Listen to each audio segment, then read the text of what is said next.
جب ماہ سیام رمضان المبارک جلوہ گر ہوتا ہے، جنت کے 8 دروازے کھول دیے جاتے ہیں، جہنم کے دروازے بند کر دیے جاتے ہیں اور شیاطین جکڑ دیے جاتے ہیں۔ اللہ جل شانہ اس موسم رحمت میں خاص عنایات اپنے بندوں پہ فرماتا ہے۔ ایک نفل ادا کرنے سے فرض ادا کرنے کا ثواب ملتا ہے اور ایک فرض ادا کرنے سے 70 فرائض ادا کرنے کا ثواب ملتا ہے۔ اسی طرح راہ خدا میں 1 روپیہ دو گے تو 70 روپے خرچ کرنے کا ثواب ملے گا۔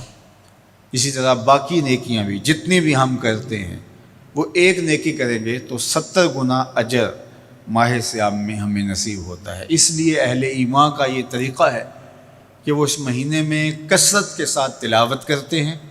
کیونکہ ایک مرتبہ اگر قرآن مجید پڑھ لیا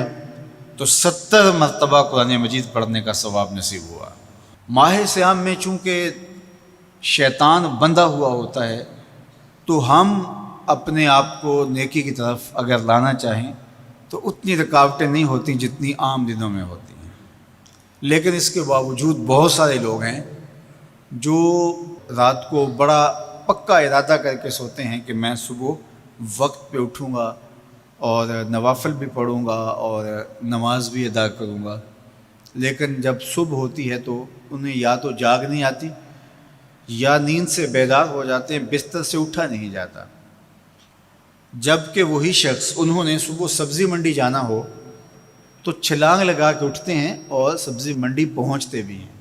سستی، طبیعت کا کسل نہیں ہوتا۔ عمومی طور پہ ہم اپنے آپ کو بیمار تصور کر لیتے ہیں اور سستی اور کسل کا نام دے کر کے، بہانہ دے کر کے ہم کہتے ہیں کہ بس کیا کریں، ہم کو ارادہ کرتے ہیں روز لیکن ہم سے اٹھا نہیں جاتا، بس طبیعت اس طرح کی ہے، کسل ہے، سستی ہے۔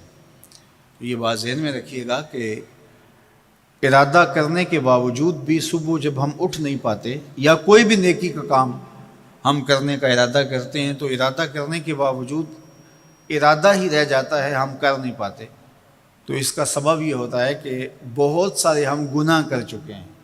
اور ان گناہوں کی وجہ سے ہم نیکی کی توفیق نہیں پاتے۔ حضرت حسن بصری رضی اللہ تعالی عنہ نے یہی وجہ اس کی بیان فرمائی ہے۔ تو اس کا بہترین طریقہ یہ ہے کہ توبہ کی جائے، اور توبہ بھی سچے دل سے کی جائے، رو رو کے اللہ سے گناہوں کی معافی مانگی جائے، اور سچے دل سے جب توبہ کی جائے تو پھر سارے گناہ نہ صرف مٹا دیے جاتے ہیں بلکہ ان کو بدل کے نیکیوں میں تبدیل کر دیا جاتا ہے۔ تو ماہ سیام کے اندر پختہ عزم کریں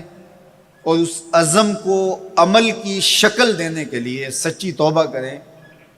کہ ہمارا یہ رمضان اس طرح سے گزرے، یہ مہینہ اس طرح سے بسر ہو کہ ہم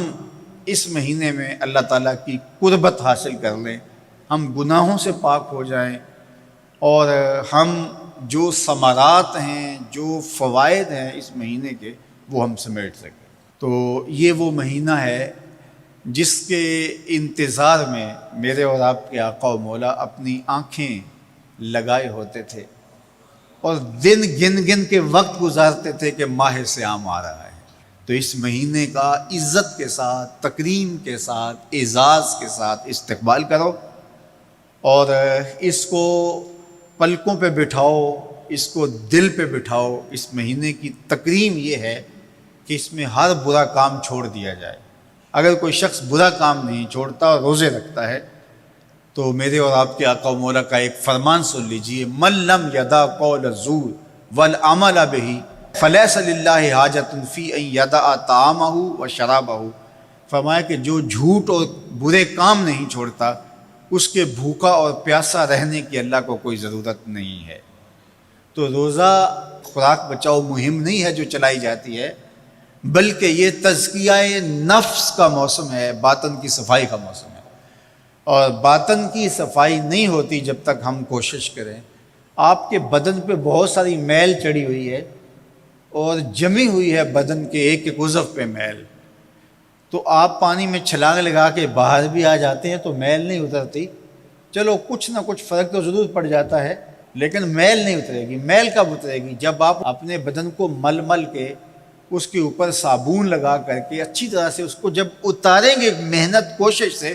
تو پھر آپ کا بدن مہک جائے گا، ہلکا پھلکا ہو جائے گا، میل اتر جائے گی۔ یہ موسم رحمت ہے، اللہ کی رحمتوں کا می برسے گا، اس سے کچھ نہ کچھ فائدہ تو ہوگا ہی، لیکن حقیقی فائدہ وہی حاصل کرے گا جو اپنے گناہوں کو مل مل کے دھوئے گا اور اپنے آپ کو صاف کرنے کی کوشش کرے گا۔ تو اپنے من کے میل اتارنے ہیں، اپنے باطن کے میل اتارنے ہیں، اپنے اعمال کی درستگی کی کوشش کرنی ہے۔ صلاۃ التراویح مسجد میں نہیں آ سکتے تو گھروں میں پڑھ لیجئے، جس طرح بڑی عمر والے لوگوں کو، بیمار لوگوں کو کہا گیا کہ آپ گھروں میں پڑھ لیں، بچوں کو کہا گیا، لیکن چھوڑیے گا نا، یہ رمضان المبارک کا خاص عمل ہے۔ آج کل دین بیزار طبقہ مختلف جگہوں پہ بیٹھ کے مسجد پر، مدرسے پر، تراویح پر، ان چیزوں پر تبصرہ کر رہا ہے اور اتنا ہلکا ثابت کرنا چاہ رہا ہے ان امور کو، جس طرح یہ چیزیں ہوتی کچھ نہیں ہیں۔ جبکہ ماہ صیام کے قیام پر میرے اور آپ کے آقا مولا نے بشارت دیتے ہوئے فرمایا، من قام رمضان ایمانا و احتسابا غفر لہ ما تقدم من ذنبہ، جس نے رمضان المبارک کی راتوں میں قیام کیا ایمان اور محاسبہ نفس کے ساتھ، اللہ اس کے پچھلے سارے گناہ معاف فرما دیتا ہے۔ تو یہ بہت بڑی دولت ہے، تو اس دولت کو ضرور سمیٹیے گا، ضرور حاصل کیجئے گا، من کی ستھرائی، عفت اور پاکیزگی کا ساماں کیجئے گا۔